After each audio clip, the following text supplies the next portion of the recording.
Hello and welcome to episode 1 of KFC SuperCoach TV for 2020. I'm Al Payton, joined here every week by experts from the Herald Sun and Fox Footy to talk SuperCoach, which we love. The AFL season starts tonight, just a few hours away at the MCG. Richmond and Carlton. Tim Mitchell, you got the blue scarf on. How pumped are we? Yeah, very Al. It looked like even just 24 hours ago we weren't unsure whether we were going to get a season or not, but thankfully we are, albeit in front of no fans. But of course that doesn't factor into SuperCoach. So can't wait for it all to get underway tonight, and hopefully the Blues against your Tigers might be able to spring a bit of an upset. Yeah. And Paige, Collingwood play tomorrow night, but of course SuperCoach first lockout of the season tonight. Welcome aboard. Thank you. It's great to be here. Great to have the SuperCoach show with obviously such incredible company, guys. And the SuperCoach investor himself, Dan Begala, has found the time to join us. So SuperCoach, have we just tipped everything out the window now that things have changed so much in the last 24 hours? It's been a crazy time. Exactly. Thanks for having me all. Look, I've tossed everything out. 3 months of preparation, planning, all down the gurgler. And at this stage, probably going to be the most innovative, fun, exciting year for us all. Team still looks pretty good at this stage, but team selection tonight will define how the Begala Brigade go for 2020. Yeah, I think that's the thing, isn't it? That it's just... it's sort of daunting and stressful in some ways, but it's also exciting because there's so many possibilities. We really don't know what's going to happen. Tim, can you quickly just run us through, what has the AFL decided and, what does it mean for SuperCoach in terms of changes to the season? Yeah, so here's sort of what we know so far. 17-game season, so it'll all kick off tonight between the Blues and the Tigers. Looks like the first 4 rounds of the fixture are locked in at this stage, although it seems to be the case that everything's changing daily. So I think it's subject to sort of potentially some rounds being squeezed or even played midweek. So obviously SuperCoach is going to be fairly fluid this year in that we're going to have to roll with some of those changes as well. 16 minutes per quarter, which is certainly going to change the type of player that you're going to pick in your KFC SuperCoach team. And in terms of that fixture as well, teams are only going to play each other once. So we won't see the double ups, the likes of Paddy Dangerfield and I think Dylan Shield or Zach Merritt were slated to play Matt DeBoer twice. When you're thinking about that, Bont was also in line for that double tag as well.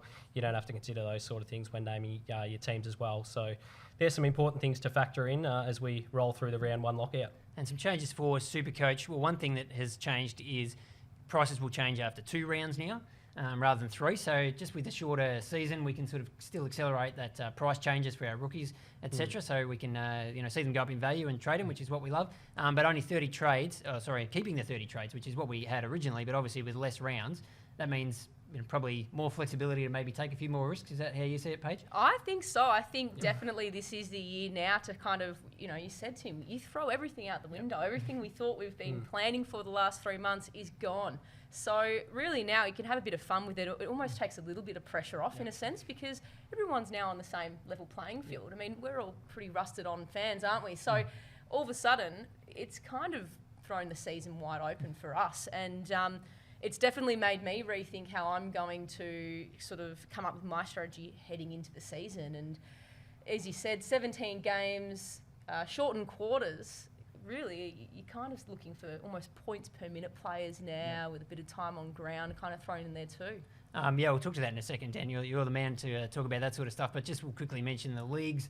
There's some things there that people need to know about. Firstly, that league finals will still be over 4 weeks, the final 4 rounds of the season. So rather than having a 22-round season, we've obviously got that shortened, but we still have the top 8 sort of as we used to seeing. And league games will start straight up from round 1. And the rolling lockout still applies. Yep. So that's really important at the moment with it's a bit of a mad dash to the finish line. And draft as well. That's going to have a few little implications there. We've obviously had to flex things around. Yeah, we've had to cut a couple of it's not season, sorry. We've had to cut a couple of rounds off the season length to accommodate all of the different types of leagues. As we know, they're very customisable, our leagues this year. So that does mean your league's system may have shifted a little bit. If you are a commissioner, we definitely recommend you getting on board today and having a look at your settings.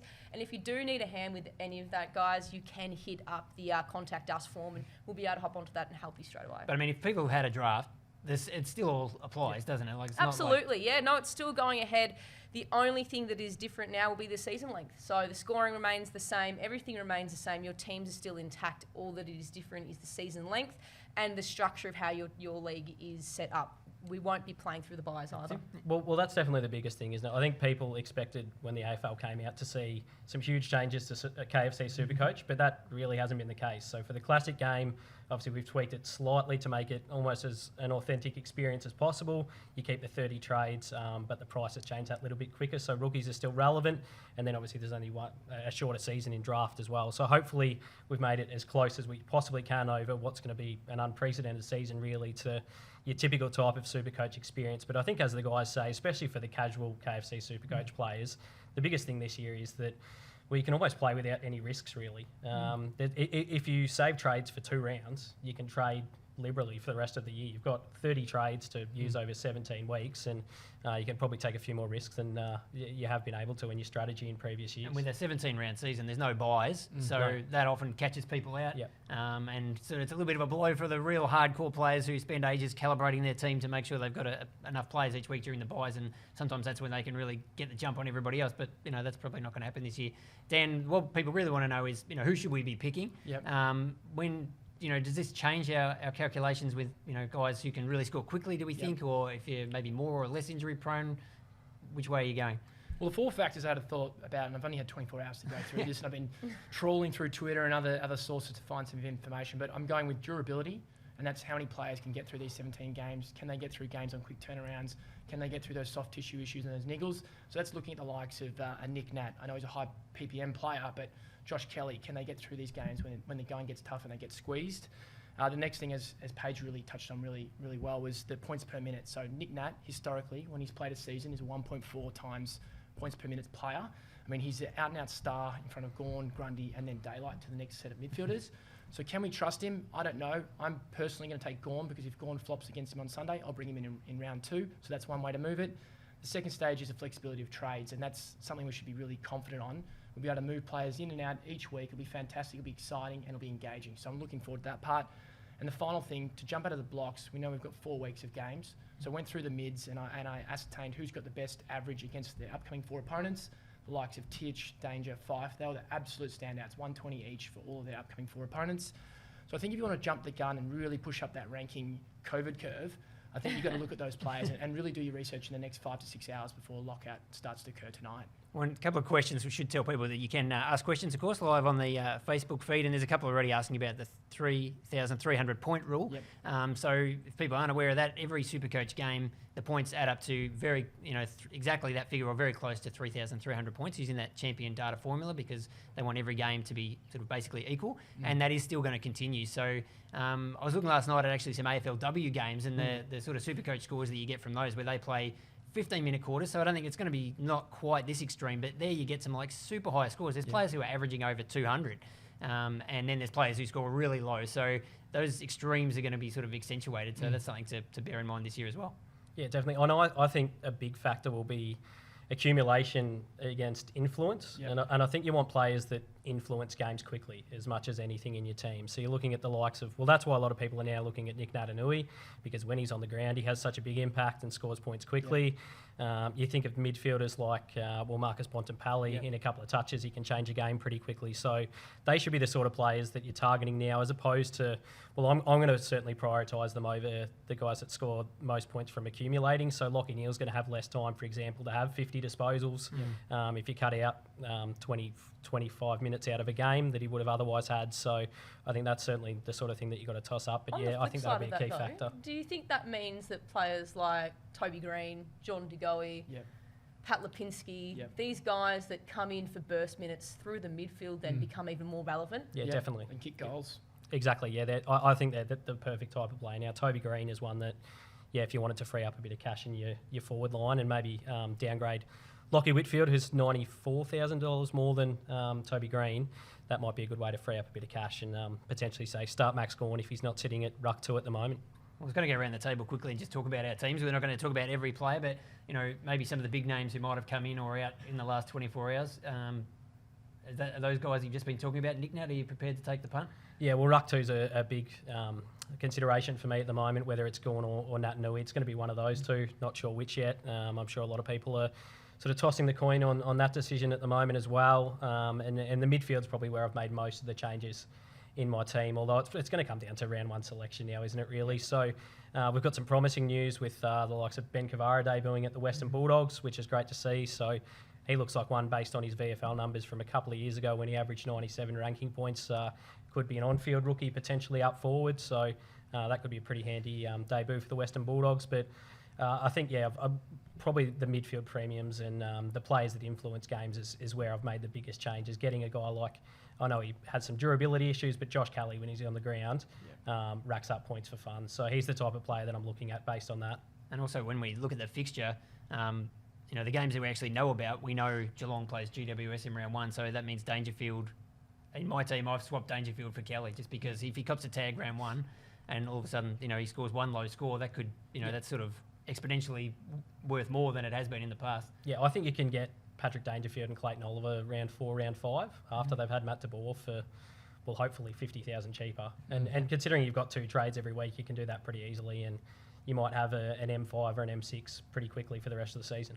And Paige, you were talking off air before that you're going the Nick Nat too. Is with partnering with Gawn or Grundy? Yeah, well, look, I've moved again, as you said, with the points per minute, Since and I know there's a little bit of a durability sort of issue, but I'm really big on Nick Nat now. I think now, considering the way the structure of the season is, I see a big saving there for me now. I have been Gawn and Grundy the whole way through this pre-season.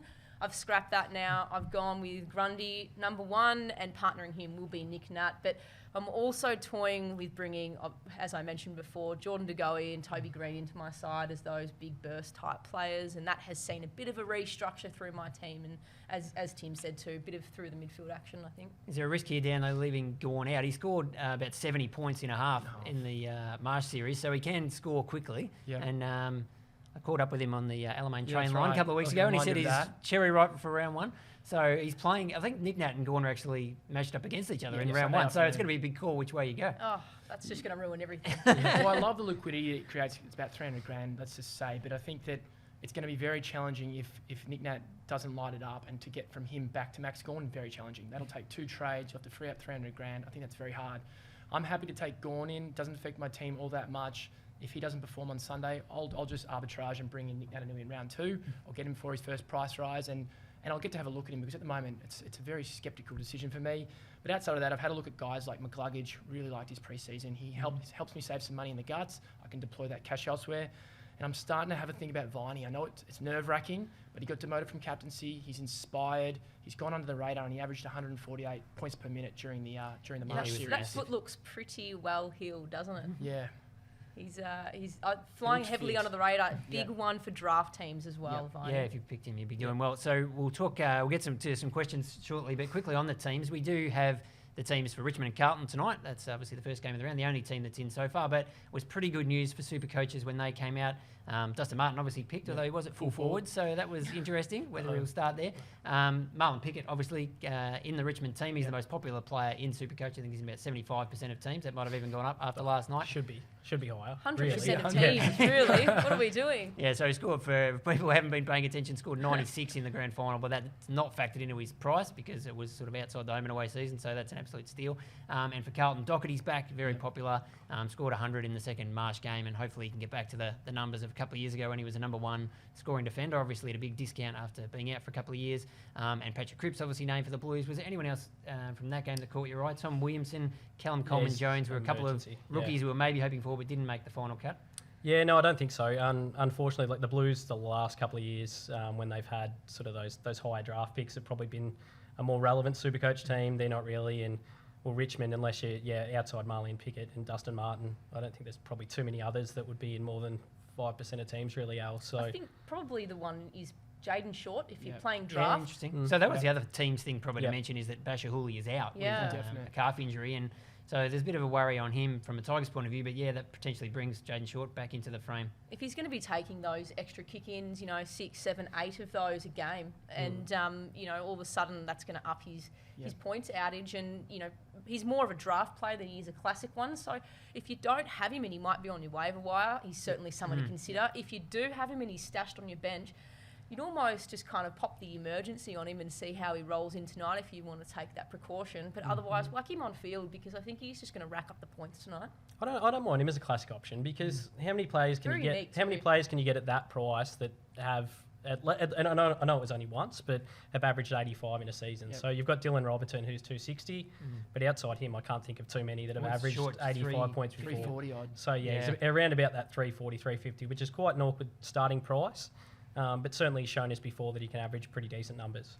All right, and we've got a few whispers. The full teams will drop at 6:20 or so tonight, so that leaves us about an hour between then and the bounce tonight. But as I said, rolling lockout, we don't have to have everything decided, but I'm sure there'll be a mad rush onto the SuperCoach side, especially with some of the cheaper guys, because we really need to know who we can put on the field or on the bench. And the big news today, Isaac Rankin, one of the most popular picks, has been all pre-season. He's not going to play in Get him round out. one. He's a bit of a hamstring issue now. So over the pre-season, he didn't play in the Mars series with a bit of a shoulder, but they kept saying that's not too bad. So we weren't too worried. We sort of pick him anyway, but I think we pretty much have to scratch him now, don't we? Yeah, so almost 50% of teams going back to the drawing board. You can't carry that. Not No, with this definitely not not. with this 17 season. Definitely, but thankfully there's a couple but of there are some answers names potentially, which is good. So coming in. Who can Ben who can tell Cavara us? already mentioned, 123k, really good VFL numbers. Great story of persistence, going to make his debut for the Western Bulldogs. The obvious question mark being job security there, with the Western Bulldogs having pretty deep. I assume he's probably going to play forward and maybe roll through the midfield, but we'll wait and see on exactly what his role is. And then you've got Toby Bedford's going to debut for Melbourne as So, well. yeah, who's Toby Another Bedford? 123k rookie. We saw a little bit of him in the March classy series, and his player. numbers were pretty decent. Yep. So Very He's a classy forward it's as one well. worth looking at. He's one worth, so 123k forward. And then Isaiah Pickett, if you're willing to pay a little bit more up, Cozzy Pickett is also going to debut for Melbourne. So there's three options immediately that spring out as potential Isaac Rankine replacements. And St Kilda's basically confirmed that Max King will play. No big shock there, but I think, it's going to be a tricky one because he's not going to score a lot. And I think, like we were talking earlier with these sort of extreme scoring that we might see a bit this year, he might post some pretty low numbers, but at least we know he's going to play. So probably You just an pay F8. that for sort of job the job security, security, wouldn't you? yeah. Really? I mean, Yep. if this season it's going to be hard to generate cash from our rookies, well, then you almost would just rather sort of lock in those guys that are going to play every week. And Yep. look, he's not going to score more than probably 45, and if he does, he'll be one out of the box because of the type of player he is. But he's still going to play every week. And His twin brother scored well last year, ended up averaging about 50, 60 points Yep. a week, went up to 250, 260k. He's a better version of him. They say he's a contested bull. Winksy. Winksy, Yeah, they're Winks they calling call him. Winksy. yeah. Wow. Winksy. Okay, well- Group 1 thoroughbred. Yeah, We'll and get him in. You just got to have him. You just Lay have down to, his I think. air. Yep, for sure. Sam Sturt's the other one, who's Yeah. probably in a similar 3-0. boat to Max King. So he's going to debut at Fremantle, second year in the system. Was a first round draft pick back in 2018. It would have been. So he's the other one, but probably in a similar boat to Max King in that Justin Longmuir seems to be a fan. So hopefully his job security is decent, but I wouldn't expect his scoring to be all that high. He's probably going to have a fair few low totals as well. So if you're going to pick him, just have him on your bench. And which other rookies should we be looking at, Dan, pending selection tonight? Who are the top picks? Well, I think in the back line, it's obviously Brander. He flips forward, so that's a bit of flexibility, and they really like him. Lots of wing attendances during the Mars series. Obviously, BZT, Brandon Zerk Thatcher, must take Noble, John Noble from your mob at Collingwood. He's looks going to be fantastic. Caleb Daniel 2.0. I'm calling it now. He's in my side, and then I like Isaac Cumming. So Isaac Cumming, based on the Herald me Sun too. numbers, great PPM, great scoring, has a job at this stage, 4th year in the system, NEFL numbers are pretty solid. I like him. 4th year players, He's been pick 20. moved to the back line too. Yeah. He's really kind of come on in that role in the last 12 months, I think. So Yep. has obviously identified the fact, well, I'm not going to be able to cut it in this depth of a midfield. Yep. Has pushed into the back line, Adapted. becomes such a rudder in defence Yep. for them. The way he moves the footy, intercepts, and then follows his work up the field. Exactly. Terrific player. So just the 245k for coming at GWS. So what happens when He's in my Zach team Williams comes currently. back though? Which would be the concern for Yeah. most KFC super coaches. Well, the benefit of that is that prices are going to move dynamically after 2 weeks. So we Yep. might get 100 grand, which is not the end of the world. And we might get some consistent scoring that actually usurps the likes of Gould, BZT. And I've got more confidence in this kid. 2 games for which he only played 60, 70% and generated scores of almost a ton. So his points per minute were over 100. And I don't think there's too many good players or young players that can do that. So he's a bit outside the box, but I actually like him a bit more than Robertson, to be honest. It's a big call. And Tim, what about the Gold Coast boys? Matt Rowell, number 1 draft pick this year's Sam Walsh. Everybody tells us is he a lock? And which of the other? Looks like Gold Coast are going to play a lot of kids, apart from Rankin, unfortunately. But there's a few other names there too. Yeah, certainly. So there's been, as you know, Al, a lot of iterations of my team. Close to, probably close to 200. I think Tim has actually broken his but- phone with the number of screenshots. I've run out of memory a few times, but I think Matt Rowe's one of the ones that hasn't left since the first team. It just makes sense to have him. His NAB league numbers were absolutely huge, around about 180 points a game, ranking points a game on average. So that was higher than what Sam Walsh did in his NAB league year, or before he got drafted as well. So yeah, I think you lock Matt Rowe in. Noah Anderson, he probably looks more that type. He's going to have some nice moments, but I don't think he's going to rack up the same numbers as Matt Rowe will. So I wouldn't be paying the high price for him. And then Connor Butterick, he's one of the better buys of the year with mid-forward swing at 106k. So it just makes sense whether you're going to pick him in your midfield or your forward line. Certainly have the option of swinging him and say someone like the mature ager from down at Geelong, Brad Close, who's only 109k.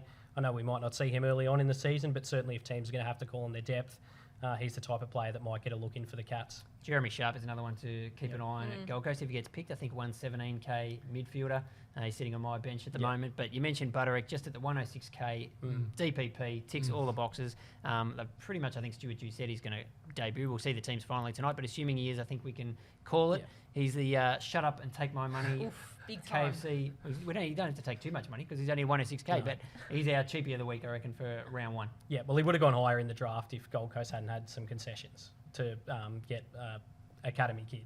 So that he's worked from out of their academy. Yeah, certainly. So that worked out really well for them. And looks like he's going to be a great player. So, and I do like Jeremy Sharp, as you know, as well. So certainly worth mentioning after that Isaac Is Rankine getting news. a look in this weekend? Yeah, good question. I've had him on my bench in the backline for a while. I know you have. I've been having a little look at your team. I must have read something somewhere once that said, keep an eye on this guy. And I thought, I'll put him on my bench, and he hasn't really moved. He did play a little bit in the preseason, didn't score many points. So it might just come down to, look, if I'm absolutely desperate to find someone who's picked, who's playing, he might end up as my D8. But, I'm not expecting too much out of him. So we'll better get through some questions because there's heaps have been coming in. I'll chuck this one to you, Tim, straight up because I know this is a guy that you were keen on in one of those iterations of your team. Dylan Royal asking, will John Segler be a top 6 forward? So Hawthorn Ruckman, we can pick him as a forward. And now that big boy McAvoy we think is going to play basically centre-half back, will Segler get those big ruck minutes and points to go with it? It's such a hard question. I think predicting the top 6 forwards is like one of the most difficult tasks in SuperCoach this year. So you've got Lockie Whitfield and Dustin Martin, who everyone just assumes are going to be the top 2 and probably will. And then beyond them, you can throw a blanket over about 12 or 15 players. So you're looking at the likes of Hugh Greenwood, Darcy Parish, Michael Walters, John Segler, Andy Brayshaw, if he's going to have the breakout that we're expecting. Jack Stevens, depending on when he comes back, Christian Petrarca. So I could go on for the rest of the show, probably naming mid-price forwards because you know how much I love those. But yeah, and Toby Green as well. Simpkin. So there's plenty of them. John Segler hasn't traditionally been a great SuperCoach player, and although it was a small sample size, if you look at the last 3 games of last year, he averaged 90 plus when Ben McAvoy was trialled in defence. So that bodes well for his scoring, but it was probably too small of a sample size for me to be completely confident in picking him. Although I don't mind the idea, especially if you're running with a ruckman like Nick Naitanui that maybe doesn't have the best durability, if he's going to have to back up quickly, and you've got Charlie Comben from North Melbourne sitting at ruck 3, at least then you'd have the option of swinging John Segler into your rucks. Or even Darcy Cameron's keeping a trade. Darcy Cameron's another one as well. So if you've got that flexibility in your team, I certainly think it's worth considering starting John Segler at F3 or F4. Dan, a question off Twitter, Dunkley or Titch? We talked a lot about this in the preseason. There's 10 midfielders over 600k that all look like fantastic options, and it's really hard to split between them. But if you were tossing a coin between the returning Brownlow medalist, I mean, what does the changes mean for him? Is this a chance to get him in early, thinking maybe the league takes a little bit of a break, and that's a chance for him to get up to speed, and then when they resume, he's up and flying? Or do we just steer away from anybody who might be having a bit of a slow start? Tough question, but I think coming off a broken leg, there's too much uncertainty with that. I know he's in my numbers. He's probably one of the best candidates, average 124 against his upcoming 4 opponents. But I just think Dunkley, I look back to that game against Carlton at Marvel Stadium last year, and he's on about 120 at half-time. It just shows you how quickly he can score. He's nuclear. He just goes off when he goes. Genuine goal-kicking midfielder. Exactly. He's 6'4", runs all day and explosive. And the thing about him is that they're going to stick the attention onto the likes of Bont. They're going to go after the captain. They're going to roll him around. And then they're probably going to go after McRae next. And Dunkley just sneaks under the radar, plays against a first-year player and takes him to town. So Dunkley for me, and as we said last week, Dwayne, who won it last year, believes that he's probably priced it as a 700k payer, and you can get him at 630 grand. So there's an instant arbitrage opportunity there, and I like that opportunity. I like the notion that he's the third third musketeer in that Bulldogs midfield.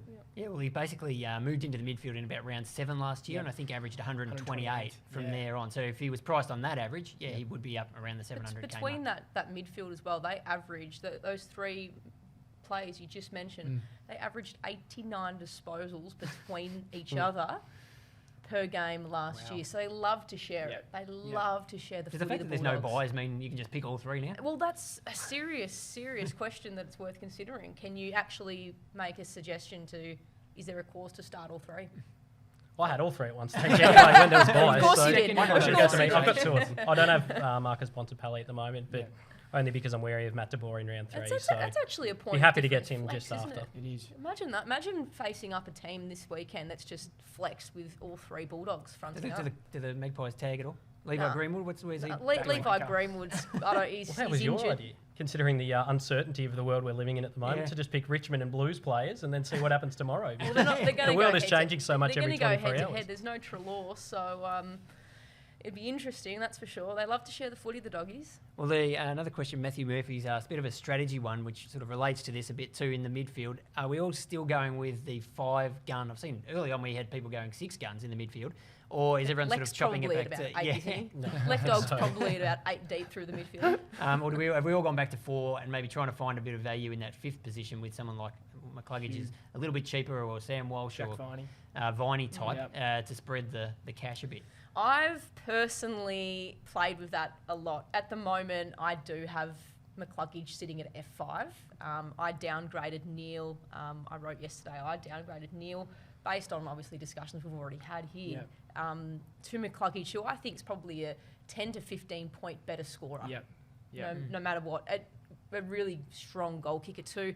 That's allowed me to put more funds basically behind the footy and in front of it. So for me, that's allowed me to bring in Andy Brayshaw to a forward 5 position, limiting that rookie, the amount of rookies I have on field. And it's also brought in, I've now got John Noble sitting at D5. So I've got 4 of those sort of mid-priced, I'm running at the moment Dawson, Houston, Doherty. I can't remember who my other defender is, but it's getting pushed, those real it's pushed cheap rookies off the Noble field. down to get rookies off the field to allow to have a more even spread because, as you said at the top of the show, if we're still working to that 3,300 points, then all of a sudden those rookies aren't going to be generating points as well as money as quickly as we would have liked. No. I shuffled things around and I have tried a few different players at F5 and then somehow I've ended up, I think the latest iteration of my team, I've got Bont there. So I've gone way back up to spending heaps of money, but that does somehow leave me with 5 rookies in the forward line, 3 on field, including Brander. But now that there's no ranking, I think that might have to change. Might have to be a bit more editing going on this afternoon. It's all going to come down to whether an extra midfield rookie that we can rely on is named for round 1, I think. So at the moment, I think most teams will have from M6 to M8 Tom Green from GWS who's going to debut. Tom Green, he's playing. And then Matt Rowell, who we already touched on, and also Marlene Pickett. So They're probably the 3 safest rookies you can bank on, honestly. So if it's Devin whether Robertson gets picked. That's right. Devin Robertson gets picked. Ned McHenry at the Crows gets picked. And you're happy to take those guys in on field. That's when you might be able to free up a bit of cash and get a premium in another position. What about this one, Dan? We'll just get a couple quick more questions. A few people were throwing this idea around. Peter Marinos, thoughts on Sam Naismith at R2? So this would be the extreme version of going down to a Nicknat. You just go all the way down to a $250,000 ruckman. This is Jonathan Giles circa 2012 Supercoach, I think. Wow, this is where we've reached. But it pays off, right? Like, I remember that year I had an established ruckman. It might have been Goldstein at R2, and I was watching Giles outscore him pretty much every week. And the best thing about Naismith is that I had a look is that he seems to have assumed that number 1 position. Sinclair's playing full forward in the absence of Buddy. That could all change. But in the 63% game time or whatever it was he played, he was about 93 points per minute. So it wasn't 93 points per 100 minutes, which is pretty good. But again, if it blows up in your face, which it probably won't, it's hard to get to Gorn. You almost put yourself in a hole then, don't you? You're really rolling the dice. How do you find that one. 500 grand? Yeah, I don't like it. I just That's too so you're picking a guy that's barely played or hasn't played for 2 years. ACL. Yeah, because of knee injuries, and you're expecting him to potentially back up on quick turnarounds. It just seems fraught with danger as well. And then if it does blow up in your face, as Dan said, it's very hard to get out of it. So And you'd have to assume anyway that the Swans are going to play Sinclair and Naismith, basically to when one's resting forward, the other one's rucking. So Yep. they're going to be taking points off each other regardless. And I'd be worried about taking Sam Jacobs for the same reason, because they've got Shane Mumford there. So if GWS has to play 2 games in 7 days, you'd think one plays a game and then the other veteran plays the next game. So they're the sort of things you've got to weigh up in this dangerous sort of world where we're throwing the fixture up, really, aren't we? And just waiting to see what happens. Yeah, there are a lot of unknowns. The teams that have maybe just a one ruck and really no backup maybe have an extra premium. So even someone like a Riley O'Brien, I don't think Adelaide, who's their second ruckman? I don't even know. Billy Frampton. Yeah. Frampton, yeah. One quickly, we'll throw at you, Paige. I know well, he's not at Collingwood anymore, but someone's throwing up the name Ben Crocker as a possible rookie pick. About 150,000 in the forward line. Doesn't have a great history of Supercoach scoring, but looks like the Crows are going to play him. Do you know what? The thing that I love about Croc is that a lot of his defensive work goes very under the radar. Yeah. And we saw last year that Adelaide really leaked the footy out of their forward half. They really struggled to keep the footy in the forward arc. And Ben Crocker is that type of guy he's not overly quick. He doesn't have a lot of skill. He's a bit of a one-trick pony, but he can his kicks for goals are just sublime, but he also applies defensive pressure. Coaches love that. So Matthew Nicks would be absolutely loving having that ability to play Crocker. I don't mind him. He's about 156. 152 or something, yeah. Yeah, about that sort of price. He's probably a little bit inflated for mine when I'm looking for a rookie, but at the moment, we did say it's job security. Yep. So at his best, his ceiling, I think, is probably around 70 points. Yep. That's what you've really got to look at. His floor is probably going to be a 45. So, yeah, that's probably... Yeah. Crows have got a good draw as well over the... Well, for the we first say 4 first rounds. 4 weeks Yeah. anyway, and then who There's knows what's plenty going to of happen forward after spots that. on offer, though. That is the only downside about picking Crocker, is that basically, apart from 1 or 2 slots, every position is up for audition at the moment. Yep. So we say job security with a grain of salt, but he has come across for a reason, and I think they'll give him that, given his AFL experience. Yep. So I guess they've got the Tyson Stengel types. Yeah. Ben Stengel's Davis. there, Davis is there. There's Yeah. so many, different guys coming through that, there are going to be spots on offer. Last one before we wrap up. Richard Griffiths has asked to throw this to you, Dan. Is Dylan Robertson worth the risk? I think at 260 grand, I think you're probably going to have to take that risk at a D4, D5 type number. I mean, as we saw, anything can happen, and all through the week it's been an unexpected week. So this circumstance we're in, where we've got 30 trades over 17 weeks, you can pretty much trade your way out of anything, unless it's something like where it's a Naismith to a Gawn. But I think you take the punt, back him in. They think he's right. He tore up a practice game that we didn't see online. We saw it on Twitter. He really tore it up. So I think you give him a crack. It's probably him or Isaac coming for me, and I sort of like the young buck. I like his scoring propensity over the weekends, and I'm worried about the go with ticker. Isaac. I'm Yeah. still worried about the ticker. Yeah, I mean, it was just so out of nowhere when it happened. Yep. The Saints shocking. And then to have that assure us relapse that again, he's okay. I'm still, I don't know. For me, I'm not touching him. I've been Yeah. on him most of the season, and I've had to pull back from him. All right, Richard, we'll give Can that we our zinger of the touch week wood? question. We'll have one of those each week, so keep your questions firing Zinger in. of the week. And we'll wrap it up with some captain talk, which I must admit this week, everything that's been going on, I haven't really thought much past. I know Richmond's playing tonight, and the Pies and the Dogs tomorrow night, and the rest of it's a bit of a blur. So has anyone given any thought to who to put the captaincy on? I've got it on Grundy at the moment, purely because I think I He know. actually has an amazing scoring record against the Bulldogs. Exactly. But Tim English looks like he's probably put on a few extra kilos, so Yep. it might not be the pushover that he taking has been. nothing away from Tim English. There's a lot of hype around him this season, particularly in draft formats. I just think that, Brodie Grundy is just going to come out in round 1 and make a real big statement, particularly given the Pies don't have Treloar there to shark the ball to. So I think a lot of that is going to revolve around Brodie Grundy having more of an impact than he usually would. Yeah, so 162 he averages in his last 3 against the Dogs. Yeah, So yeah, it that is has to big. be the number 1 captaincy choice this week. Certainly, vice captain him if you just want to play it safe and use that captaincy loophole. What about any of those Dogs midfielders? The Bont or McRae, Dunkley? Well, the only loophole I'm foreseeing in my side at the moment is going to be at R3, and that's probably going to be Darcy Cameron, because I suspect he'll actually chop out and take Cox's spot eventually. That's my thought.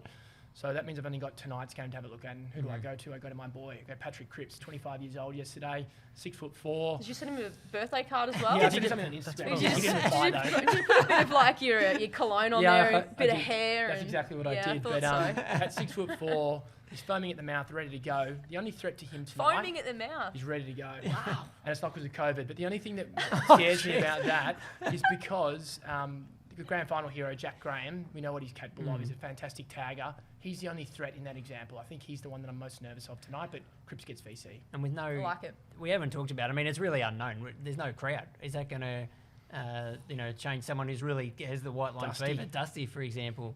I'm hoping not. But No, I don't think it will. Dusty loves round one. Yeah.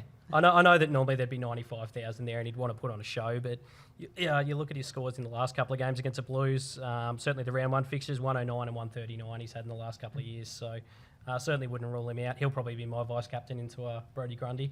One that, if people want to leave it till later in the week, Hawthorn, Brisbane, Lockie Neal could rack up big numbers. If you're just looking for that sort of safe, you guy you just know is going to get a heap of the footy, it could be one to consider. But we'll call it a wrap. There's been heaps to talk about. We'll be back every week here on KFC SuperCoach TV, 1 p.m. every Thursday. We'll see you then.